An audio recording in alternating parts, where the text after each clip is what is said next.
ശശി തരൂർ മോദിയെ പുകഴ്ത്തുന്നത് തുടരുകയാണ്. ഏറ്റവും അവസാനം വീണ്ടും പുകഴ്ത്തിയിരിക്കുകയാണ്. ഇടക്കാലത്ത് കോൺഗ്രസിന്റെ ഭാഗത്തു നിന്ന് വലിയ താക്കീതുകളെല്ലാം ഉണ്ടെങ്കിലും അദ്ദേഹം അത് പരിഗണിക്കുന്നില്ല. അദ്ദേഹത്തിന് ഇപ്പോൾ കോൺഗ്രസിൽ നിൽക്കാൻ താല്പര്യമില്ലേ? അത് വളരെ വ്യക്തമാണല്ലോ. അദ്ദേഹം എന്നേ കോൺഗ്രസിനെ ഉപേക്ഷിച്ചു കഴിഞ്ഞു. കോൺഗ്രസ് അദ്ദേഹത്തെ കൂടെ ഉപേക്ഷിച്ചാൽ മതി. സാങ്കേതികമായി മാത്രമാണ് അദ്ദേഹം ഇനി കോൺഗ്രസ് വിടാനുള്ള അല്ലെങ്കിൽ കോൺഗ്രസ് വിട്ടുകൊണ്ടുള്ള ആ ഒരു അറിയിപ്പ് പുറത്തു വരേണ്ടത്.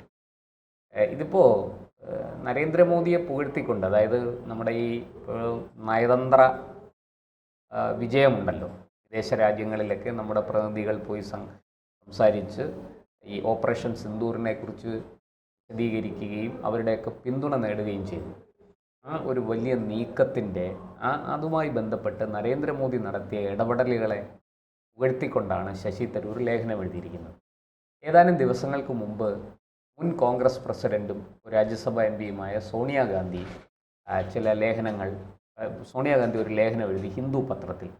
അത് അടിമുടി നരേന്ദ്രമോദിയുടെ നയങ്ങളെ എതിർത്തുകൊണ്ടാണ്. ഗാസയിൽ നടക്കുന്ന ആക്രമണങ്ങളെ അപലപിക്കാത്ത മോദി, ഇസ്രയേലിന് സർവ്വ പിന്തുണയും കൊടുക്കുന്ന മോദി, ഇങ്ങനെയല്ലായിരുന്നു പിന്നെ ജവഹർലാൽ നെഹ്റു മുതൽ മൻമോഹൻ സിംഗ് വരെ ഉള്ളവർ പ്രവർത്തിച്ചിരുന്നത്, ഇങ്ങനെയല്ലായിരുന്നു എന്നൊക്കെ പറഞ്ഞ് മോദിയെ കുറ്റപ്പെടുത്തിക്കൊണ്ടുള്ള ലേഖനമായിരുന്നു. അതിന് കൃത്യമായ മറുപടി അതേ പത്രത്തിൽ തന്നെ ശശി തരൂർ എഴുതിയിരിക്കുകയാണ്. മോഡിയെ പുകഴ്ത്തിക്കൊണ്ട് മോഡി സ്വീകരിച്ച ഈ നയതന്ത്ര വൈദഗ്ധ്യം, നയതന്ത്ര ഇടപെടലുകൾ, അതൊക്കെ രാജ്യത്തിന് വലിയ മുതൽക്കൂട്ടായി എന്ന് കാര്യകാരണ സഹിതം വിശദീകരിച്ചുകൊണ്ടാണ് തരൂരിൻ്റെ ലേഖനം. എന്ന് മാത്രമല്ല, തരൂർ വ്യക്തമായിട്ട് പറയുന്നു, ഒറ്റക്കെട്ടായിട്ട് നിന്നാൽ ഇന്ത്യക്ക് ഈ അന്താരാഷ്ട്ര തലത്തിൽ, രാജ്യാന്തര തലത്തിൽ വലിയ നേട്ടങ്ങൾ ഉണ്ടാക്കാം എന്നാണ്. അപ്പോൾ അതിൻ്റെ അർത്ഥം ഈ നേട്ടങ്ങൾ കിട്ടാതെ പോകുന്നെങ്കിൽ അതിന് ഈ ചില ആൾക്കാർ അതിന് തടസ്സം നിൽക്കുന്നു, ഈ ഐക്യത്തിന് തുരങ്കം വെക്കുന്നു. ഇന്ത്യ ഭരണ പ്രതിപക്ഷ ഭേദമന്യേ ഒറ്റക്കെട്ടായിട്ട് നിൽക്കണം എന്നുള്ളതാണ് തരൂർ മുന്നോട്ട് വെക്കുന്ന സിദ്ധാന്തം. പക്ഷേ ഇന്ന് ആ നേട്ടങ്ങൾ നമുക്ക് കിട്ടാതെ പോകുന്നെങ്കിൽ അതിന് കാരണം ഈ ഐക്യമില്ലായ്മയാണ്. ഇവിടെ ചിലർ ശത്രുവിന് വേണ്ടി പണിയെടുക്കുന്നു, പ്രത്യേകിച്ചും പാകിസ്ഥാനും ചൈനയ്ക്കും വേണ്ടി പണിയെടുക്കുന്നു എന്ന് തരൂർ പറയാതെ പറയുകയാണ്. ഇതാരെക്കുറിച്ചാണെന്ന് വ്യക്തമാണ്. ഇത് വളരെ കൃത്യമായിട്ടും സോണിയ പരിവാർ, രാഹുൽ ഗാന്ധി എന്നിവരെ ഉന്നമിട്ടാണ്. അപ്പോൾ അത് നമുക്കറിയാം. ഈ പാർലമെൻറ്റിൽ ഒരു ദിവസം പ്രിയങ്ക വന്നത് പാലസ്തീൻ്റെ പതാക കൊണ്ടുണ്ടാക്കിയ ബാഗ്, അത് പതിച്ച ബാഗുമായിട്ടാണ്. അതുപോലെ തന്നെ രാഹുൽ നിരന്തരം വിദേശത്ത് പോയി, ചൈനയിലും മറ്റുമൊക്കെ പോയി, അമേരിക്കയിലും ബ്രിട്ടനിലും ഒക്കെ പോകുന്ന അവസരത്തിലെല്ലാം ഇന്ത്യയെ കുറ്റപ്പെടുത്തുന്നു, പാകിസ്ഥാനെ ശ്ലാഘിക്കുന്നു. അതുപോലെ തന്നെ ഇവിടെ പത്രസമ്മേളനം വിളിച്ച് എത്ര വിമാനം നഷ്ടപ്പെട്ടു, എന്തൊക്കെ നഷ്ടങ്ങളുണ്ടായി എന്നൊക്കെ ചോദിച്ച് നമ്മുടെ സർക്കാരിനെ പ്രതിരോധത്തിലാക്കുന്നു. ഇതെല്ലാം ഈ രാഹുൽ ഗാന്ധി ഒരു വശത്ത് ചെയ്യുമ്പോൾ അതെല്ലാം തെറ്റാണ് എന്ന് ചൂണ്ടിക്കാണിച്ചുകൊണ്ടാണ് ഈ പ്രിയങ്ക ചെയ്യുന്നത്. സോണിയ എഴുതിയ ലേഖനം ഇതൊക്കെ തെറ്റാണ്, ഇതല്ല നമ്മുടെ ശരിയായ വഴി എന്ന് ചൂണ്ടിക്കാണിച്ചുകൊണ്ട് അവരെ അടിമുടി വിമർശിച്ചുകൊണ്ടാണ് വാസ്തവത്തിൽ തരൂരിൻ്റെ ലേഖനങ്ങൾ. ഈ പറയാതെ പറഞ്ഞ്, ആരെയും പേരെടുത്ത് പറയാതെ വിമർശനങ്ങൾ ഉന്നയിച്ച് വളരെ കൃത്യമായിട്ട് ചില സാധ്യതകൾ മാത്രം പറഞ്ഞുകൊണ്ടാണ് തരൂരിൻ്റെ ലേഖനം മുന്നോട്ട് പോകുന്നത്. ഈ പറഞ്ഞതുപോലെ ഒറ്റക്കെട്ട് ആയിട്ട് നിൽക്കുന്ന ഒരു രാജ്യം, ഒരു പ്രധാനമന്ത്രിയുടെ കീഴിൽ ഭരണ പ്രതിപക്ഷ ഭേദമന്യേ ഒരുമിച്ച് അണിനിരന്നിരിക്കുന്നു. ഇതൊക്കെ എടുത്ത് കാണിച്ച് നയതന്ത്ര തലത്തിൽ വലിയ നേട്ടങ്ങൾ നമുക്കുണ്ടാക്കാൻ സാധിച്ചു. ഈ പറയുന്നത് പോലെ വിദേശ രാജ്യങ്ങളിൽ നമ്മുടെ സ്റ്റാൻഡ്, നമ്മുടെ നിലപാട് എന്താണെന്ന് കൃത്യമായിട്ട് വിശദീകരിച്ചു. അതിന് അവിടെ നിന്നൊക്കെ പിന്തുണ കിട്ടി. ചിലർ നമുക്ക് എതിരായിട്ട് നിന്ന ആൾക്കാരെ പോലും, അല്ലെങ്കിൽ നമ്മളെ വിമർശിക്കുന്ന ചില ആൾക്കാരെ, ചില രാഷ്ട്രങ്ങളെ പോലും നമുക്ക് നമ്മുടെ വഴിയിലേക്ക് കൊണ്ടുവരാൻ സാധിച്ചു. ഇതെല്ലാം എത്ര നാളിങ്ങനെ പുറത്തു നിന്നും BJP അനുകൂലിച്ച് ശശി തരൂറിന് മുന്നോട്ട് പോകാൻ കഴിയും? കാരണം അദ്ദേഹം ഒരു കോൺഗ്രസിന്റെ MP കൂടിയാണല്ലോ. ലോക്സഭയിൽ ഉള്ളിൽ പ്രവേശിക്കുമ്പോൾ ഇത്തരം നിലപാടുകളുമായി പോകാൻ അദ്ദേഹത്തിന് കഴിയില്ല. അല്ല, അവിടെ അദ്ദേഹത്തിന് ഒരു കാര്യമേ ചെയ്യാനുള്ളൂ. പാർട്ടി വിപ്പ് ലംഘിച്ച് അദ്ദേഹത്തിന് ഒന്നും ചെയ്യാൻ പറ്റില്ല. പാർട്ടി വിപ്പ് ലംഘിച്ചാൽ അത് കൂറുമാറ്റ നിരോധന നിയമത്തിന് കീഴിൽ വരും. അപ്പോൾ നാളെ നരേന്ദ്രമോദി സർക്കാരിനെതിരെ കോൺഗ്രസ് ഒരു അവിശ്വാസം കൊണ്ടുവന്നു എന്നിരിക്കട്ടെ, അന്ന് തരൂരിനോട് പറയും വിപ്പ് കൊടുക്കും കോൺഗ്രസിന് അനുകൂലമായിട്ട് വോട്ട് ചെയ്യാൻ. കാരണം കോൺഗ്രസിൻ്റെ ചിഹ്നത്തിൽ മത്സരിച്ച്, കോൺഗ്രസ് പാർട്ടി ടിക്കറ്റിൽ മത്സരിച്ച് ജയിച്ചയാളാണ് തരൂർ. അതുകൊണ്ട് തരൂരിന് അത് ചെയ്യേണ്ടി വരും. അതൊഴിച്ച് ബാക്കി എല്ലാ കാര്യങ്ങളിലും തരൂർ ഇങ്ങനെ മാറി നിന്ന് കോൺഗ്രസ് നേതൃത്വത്തെ പേര് പറയാതെ വിമർശിച്ചുകൊണ്ട് ലേഖനങ്ങൾ എഴുതും, പോസ്റ്റുകൾ ഇടും, പ്രസംഗിക്കും, ഒക്കെ ചെയ്യും. അദ്ദേഹം ഇപ്പോഴും പറയുന്നുണ്ട്, രാഷ്ട്രത്തിന് വേണ്ടി ഇനിയും പ്രവർത്തിക്കാൻ ഞാൻ തയ്യാറാണ്. കേന്ദ്ര സർക്കാർ എന്നെ നിയോഗിച്ചാൽ അത് ഞാൻ എൻ്റെ ഒരു കടമയായിട്ട്, എൻ്റെ ഉത്തരവാദിത്വമായിട്ട് ഏറ്റെടുത്ത് ഞാനത് നിർവഹിക്കും എന്നാണ് അദ്ദേഹം പറയുന്നത്. വളരെ വ്യക്തമാണ് അതിൽ നിന്ന്. പക്ഷേ കോൺഗ്രസ് നിങ്ങൾ എന്നെ പുറത്താക്കിക്കോ, ഞാൻ പുറത്തു പോകാൻ തയ്യാറാണ്, എനിക്കിനി കോൺഗ്രസിൽ നിന്നിട്ട് ഒന്നും ചെയ്യാനില്ല. അത് വളരെ വ്യക്തവുമാണ്. എന്നാൽ കോൺഗ്രസിൽ നിന്നിട്ട് അദ്ദേഹത്തിന് എന്ത് ചെയ്യാൻ സാധിക്കും? കോൺഗ്രസ് പ്രതിപക്ഷത്താണ്. ഇന്ന് ഒരു തെരഞ്ഞെടുപ്പ് നടക്കുകയാണെങ്കിൽ അനായാസേന പാട്ടും പാടി BJP, നരേന്ദ്രമോദി നേതൃത്വം നൽകുന്ന BJP ഒറ്റയ്ക്ക് അധികാരത്തിൽ വരുമെന്ന് തീർച്ചയാണ്. കാരണം ഓപ്പറേഷൻ സിന്ദൂർ അടക്കമുള്ള ഈ സൈനിക നീക്കങ്ങൾ, പാകിസ്ഥാനിൽ കയറി അടിച്ചത്, ഇതൊക്കെ മോദിയുടെ ഗ്രാഫ് വല്ലാതെ ഉയർത്തിയിരിക്കുകയാണ്. അപ്പോൾ 2029 ഒരു 1 നേഷൻ 1 ഇലക്ഷൻ എന്നൊരു മുദ്രാവാക്യവുമായിട്ട് മോദി മുന്നോട്ട് പോവുകയാണ്. അവിടെ വളരെ കൃത്യമായിട്ട് അതിന് വലിയ പിന്തുണ കിട്ടുമെന്നും തീർച്ചയാണ്. ഈ പറഞ്ഞതുപോലെ നരേന്ദ്രമോദിക്ക് അന്നും 2029 നരേന്ദ്രമോദിയെ തളയ്ക്കാൻ, നരേന്ദ്രമോദിയെ പരാജയപ്പെടുത്താൻ കോൺഗ്രസിന് നല്ല ഒരു കക്ഷിക്കും സാധിക്കില്ല. ബാക്കിയുള്ള എല്ലാ രാഷ്ട്രീയ പാർട്ടികളും ഒരുമിച്ച് നിന്നാൽ പോലും നരേന്ദ്രമോദിക്ക് ഒന്നും സംഭവിക്കില്ല. നരേന്ദ്രമോദി കംഫർട്ടബിൾ മെജോറിറ്റിയുമായിട്ട് അധികാരത്തിലേക്ക് തിരിച്ചെത്തും എന്ന് തീർച്ചയാണ്. 2029 BJPയുടെ നിയമം അനുസരിച്ച് അദ്ദേഹത്തിന് ടിക്കറ്റ് കൊടുക്കുമോ ഇല്ലയോ എന്ന് നമുക്കറിയില്ല.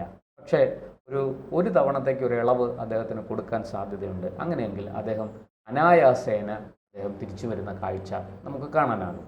ഇത് ഇപ്പോഴുള്ള ഇന്നത്തെ വർത്തമാനകാല സാഹചര്യങ്ങൾ വെച്ചിട്ടുള്ള വിലയിരുത്തലാണ്. ഇത് തരൂരിന് നന്നായിട്ട് അറിയാം. മാത്രമല്ല കോൺഗ്രസിനെ എന്ത് വിശ്വസിച്ചാണ് നിൽക്കേണ്ടത്? ഈ ഒരു വെളിവും വെള്ളിയാഴ്ചയും ഇല്ലാതെ വായി തോന്നിയത് ഒക്കെ വിളിച്ചു പറയുന്ന വായാടി എന്ന് എതിരാളികൾ ആരോപിക്കുന്ന രാഹുൽ ഗാന്ധിക്കൊപ്പം ആ രാഹുൽ ഗാന്ധി എന്ത് നേട്ടമാണ് രാഷ്ട്രത്തിനുണ്ടാക്കുന്നത്? എന്ത് നേട്ടമാണ് കോൺഗ്രസ്സിനുണ്ടാക്കുന്നത്? എന്ത് നേട്ടമാണ് പ്രതിപക്ഷത്തിന് രാഹുൽ ഗാന്ധിയിൽ നിന്ന് കിട്ടുന്നത്? അപ്പോൾ ഇതൊക്കെ എല്ലാവരും കണ്ടുകൊണ്ടിരിക്കുകയാണെന്നേ. ഇതൊന്നും നമ്മൾ ഇന്ന് കൊച്ചു കുട്ടികൾക്ക് പറഞ്ഞു കൊടുക്കുന്നത് പോലെ ഇതൊന്നും ആർക്കും പറഞ്ഞു കൊടുക്കണ്ട.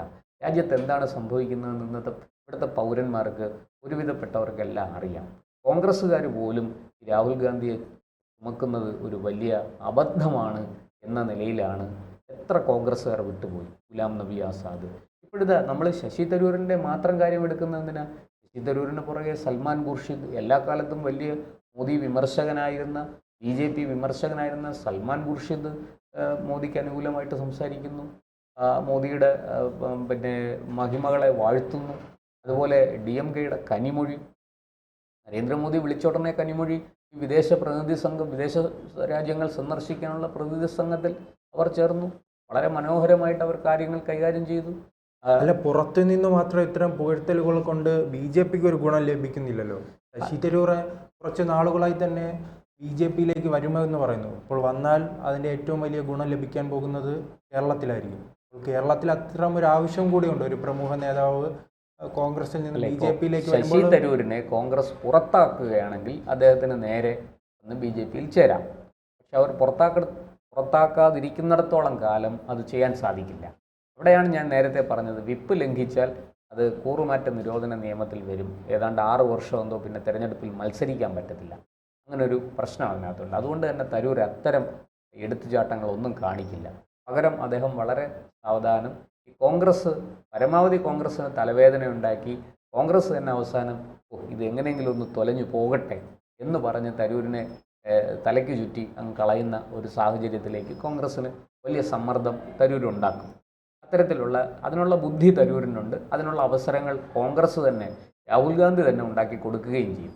അത് സമർത്ഥമായിട്ട് പ്രയോജനപ്പെടുത്താൻ തരൂരിനെ അറിയാം.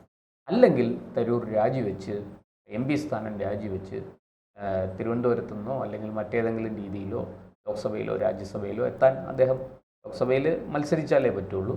രാജ്യസഭയിലേക്കാണെങ്കിൽ എവിടെന്നെങ്കിലും BJP ടിക്കറ്റിൽ ഏതെങ്കിലും ഒരു സംസ്ഥാനത്ത് നിന്ന് മത്സരിച്ച് കയറി വരാം. BJPക്ക് ഭൂരിപക്ഷമുള്ള, BJP ഭരിക്കുന്ന ഏതെങ്കിലും ഒരു സംസ്ഥാനത്ത് അങ്ങനെ തെരഞ്ഞെടുപ്പ് വരുന്ന സമയത്ത് അവിടെ നിന്ന് കയറി വരാം. ഇനി അതുമല്ലെങ്കിൽ ഈ പറഞ്ഞതുപോലെ UN-ൽ ഒരു ഇന്ത്യയെ പ്രതിനിധീകരിച്ച് ഇന്ത്യയുടെ വക്താവായിട്ട് UN-ലേക്ക് പോകാം. അതുപോലെ തന്നെ അടുത്ത സെക്രട്ടറി ജനറൽ പോസ്റ്റിലേക്ക് വേണമെങ്കിൽ ഒന്നുകൂടെ ഇന്നത്തെ നിലയ്ക്ക് ഇന്ത്യയുടെയും നരേന്ദ്രമോദിയുടെയും പിന്തുണയുണ്ടെങ്കിൽ തരൂരിൻ്റെ ബന്ധങ്ങളും കൂടെ വെച്ച് അദ്ദേഹത്തിന് ജയിച്ചു വരാൻ സാധിച്ചേക്കും. അതിൻ്റെ സാങ്കേതിക വശങ്ങളെക്കുറിച്ച് എനിക്കറിയില്ല, അതുകൊണ്ട് ഞാൻ അതിലേക്ക് കൂടുതൽ വിശദമായിട്ട് കടക്കുന്നില്ല. മറ്റൊന്ന്, അദ്ദേഹത്തിന് വേണമെങ്കിൽ വളരെ പ്രധാനപ്പെട്ട ഏതെങ്കിലും ഒരു സംസ്ഥാനത്തിൻ്റെ ഗവർണറായിട്ട് പോകാൻ സാധിക്കും. ഈ പറയുന്നത് പോലെ മഹാരാഷ്ട്ര പോലൊരു സംസ്ഥാനത്തിൻ്റെ അല്ലെങ്കിൽ UP പോലൊരു സംസ്ഥാനത്തിൻ്റെ ഇപ്പോൾ ഗവർണറായിട്ട് അതിന് വലിയ പ്രാധാന്യമുണ്ട്. ഗവർണറായിട്ട് അദ്ദേഹത്തിന് BJP നരേന്ദ്രമോദി സർക്കാർ നിയമിക്കാൻ സാധ്യതയുണ്ട്. ഇങ്ങനെയുള്ള നിരവധി അവസരങ്ങൾ തരൂരിൻ്റെ മുന്നിലുണ്ട്. പിന്നെ തരൂർ എന്തിന് ഈ കോൺഗ്രസിൽ കടിച്ചു തൂങ്ങി നിൽക്കണം? തരൂർ മാത്രമല്ല, എല്ലാവരും ചോദിക്കുന്നത് കഴിഞ്ഞ 3 ടേമായിട്ട് അദ്ദേഹം കോൺഗ്രസ്സിന് വേണ്ടി തിരുവനന്തപുരത്ത് നിന്ന് ഇതിപ്പോൾ 4ാമത്തെ തവണയാണ് അദ്ദേഹം ജയിച്ചത്. 2009 ജയിച്ചു, 2014 ജയിച്ചു, 2019 ജയിച്ചു, 2024 ജയിച്ചു. 4 തവണ അദ്ദേഹം ജയിച്ചിട്ട് അദ്ദേഹത്തിനെ കൊണ്ട് കോൺഗ്രസ്സിനും കോൺഗ്രസ്സിനെ കൊണ്ട് അദ്ദേഹത്തിനെ കൊണ്ട് രാഷ്ട്രത്തിനും എന്ത് നേട്ടമുണ്ടായി?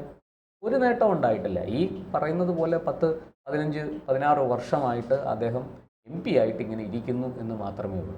BJPയിൽ വന്നാലോ അദ്ദേഹത്തിൻ്റെ കഴിവുകൾ പ്രകടിപ്പിക്കാനുള്ള അവസരം കിട്ടുകയാണ്, പ്ലാറ്റ്ഫോം കിട്ടുകയാണ്. അദ്ദേഹത്തിന് BJPക്ക് അറിയാം, നരേന്ദ്രമോദിക്ക് അറിയാം അദ്ദേഹത്തിനെ എങ്ങനെ എവിടെ പ്രയോജനപ്പെടുത്തണം.